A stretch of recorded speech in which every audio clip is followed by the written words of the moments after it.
Ouais, bonjour à tous, j'espère que tout le monde va bien. Je vais continuer l'étude du catéchisme de Spirago. On était rendu à parler du point 4 de l'enfer. On est rendu au point 1. L'enfer est le lieu des tourments éternels. Donc aujourd'hui, on va continuer là-dessus. On n'a pas fini, il y a beaucoup de choses à dire là-dessus. Donc, commençons avec un signe de croix. Au nom du Père, du Fils et du Saint-Esprit. Amen. On avait vu que les peines de l'enfer sont terribles et que les réprouvés ne verront jamais Dieu. Ils sont au feu dans la société des démons, dit l'Évangile, et qui souffrent d'indicibles tortures dans leur âme et souffriront aussi dans leur corps après la résurrection. Les peines de l'enfer sont terribles, qu'on avait vu encore. Il est affreux du Saint Paul de tomber entre les mains du Dieu vivant. Voir Hébreux 10, verset 31. On va aller voir aussi Hébreux 12, chapitre 12. De même qu'il promet une récompense au centuple pour toutes les joies méprisées à cause de lui, ainsi il punira aussi d'un centuple les tourments, tous les plaisirs défendus, disait Saint Jean de la Croix. On peut appliquer à l'enfer ce que Saint Paul a dit au ciel. Aucun œil n'a jamais vu, aucune oreille n'a jamais entendu, et aucun cœur n'a jamais ressenti ce que Dieu réserve à ceux qui ne l'ont point aimé. Jésus désigne l'enfer par des expressions diverses. Il rappelle un feu inextinguible. Voir Matthieu 8, verset 12. Parce que les douleurs de l'enfer sont les plus fortes qu'on puisse imaginer. En effet, les brûlures sont les brûlures les plus torturantes. Et c'est pas comparable au feu du Ciba. Il appelle aussi l'enfer des ténèbres extérieures. Voir Matthieu 22, verset 13. Parce que les damnés sont privés de la vue de Dieu, source de la lumière éternelle. Jésus-Christ dit qu'en enfer, il y aura des pleurs et des grincements de dents. Voir Matthieu 8, verset 12. Pour indiquer la douleur et la rage des damnés qu'il aura. Il dit encore que leur verre ne meurt pas. Voir Marc 9, verset 44. Cela est afin de marquer le remords éternel de la conscience des damnés, qu'ils seront liés des pieds et des mains pour rendre bien sensibles leurs défauts de liberté et leur relégation en un lieu étroit. La sentence de Jésus-Christ au jugement dernier sera « Retirez-vous de moi, au feu éternel », dit Matthieu 25, verset 41. Donc, vaut mieux y penser avant de mourir. Fait voir que les damnés auront une double peine à subir.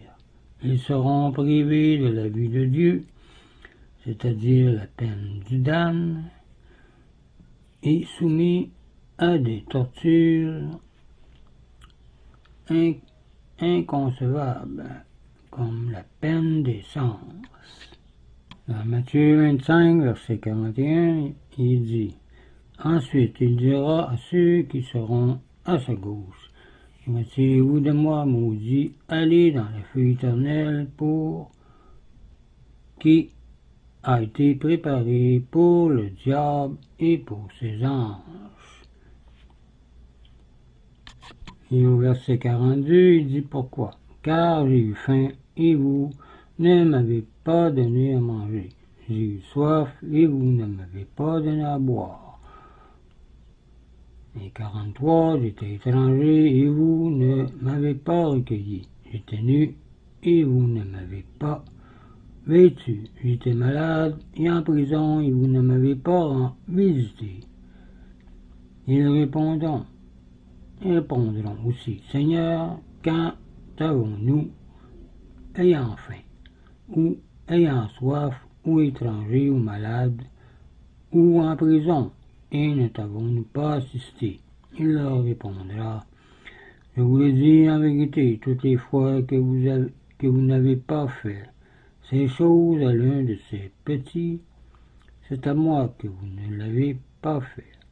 Et ceux-ci iront au châtiment éternel, mais les justes à la vie éternelle.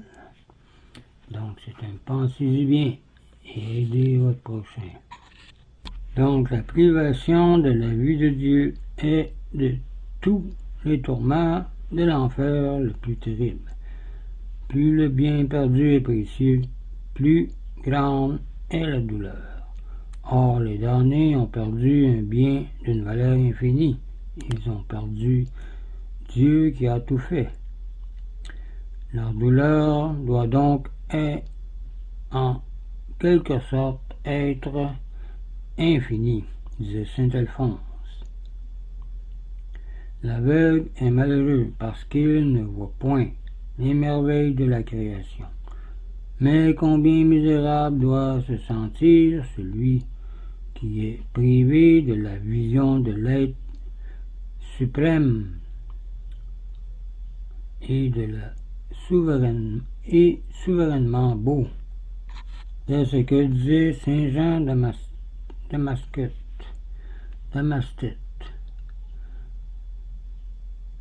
La possession de Dieu, le bien suprême, est le but de tout esprit créé. L'esprit tend à Dieu, comme le fleuve à l'océan. Déjà sur la terre, l'âme humaine tend à la félicité infinie. Elle y tendra plus vivement encore après la mort, quand les biens passagers ne pourront plus ni le distraire, ni lui procurer aucun contentement. Mais quelle misère si cette soif de l'esprit reste inassouvie. Pendant toute l'éternité, il est juste que Dieu rejette celui par lequel il a été rejeté le premier, disait saint Augustin. La douleur d'Ésaü de la perte de son droit d'aînesse est une image bien faite, bien faible de la douleur des damnés sur la perte de la vue de Dieu et de la vision béatifique. Cette perte faisait déjà trembler les saints d'ici-bas. Et les réprouvés sont exclus de toute communion avec les bienheureux. Ils les voient sans doute comme le mauvais riche voyait Lazare, non point pour leur consolation, mais pour leur châtiment. Du même œil qu'un affamé voit une table richement servie à laquelle il ne peut pas toucher, disait saint Vincent Ferrier. Les réprouvés sont fortement torturés par les démons en enfer. Il est juste que celui qui, durant sa vie, s'est uni et soumis aux démons, soit dans leur société après sa mort. L'histoire de Job dans l'Ancien Testament et les possédés dans l'Évangile nous donnent un salutaire exemple de la cruauté du démon envers ceux sur qui il a quelque puissance et qu'on a laissé faire. Mais combien plus grande sera-t-elle envers les réprouvés qui sont complètement sous la domination, disait Overberg. Les damnés se tourmenteront aussi réciproquement, car ils se haïssent là-bas, en enfer, dans ce séjour de la haine de Dieu. C'est pas comme au ciel où tout le monde s'aime.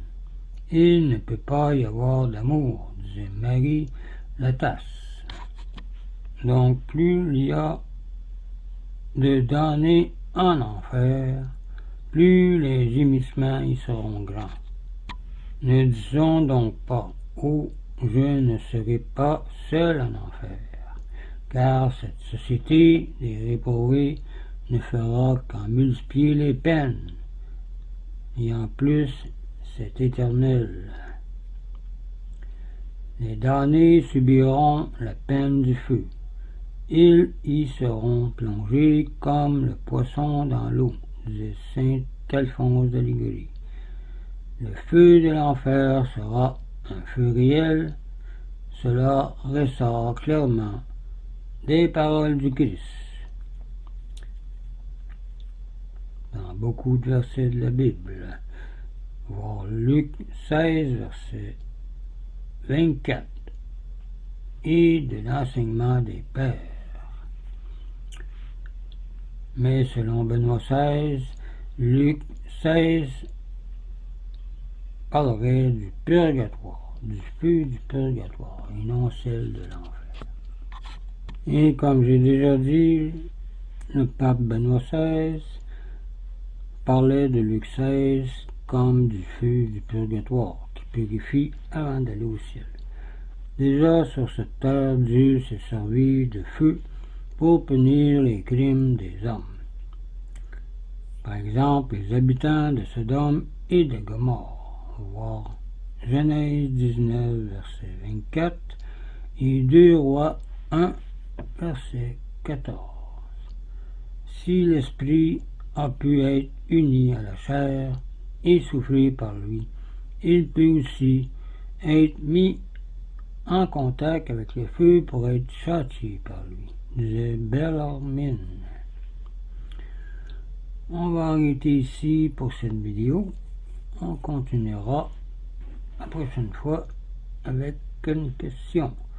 Pourquoi la toute-puissance divine ne pourrait-elle pas, après la mort de la personne, susciter dans l'âme les sensations qu'il éprouverait durant son union avec le corps, etc.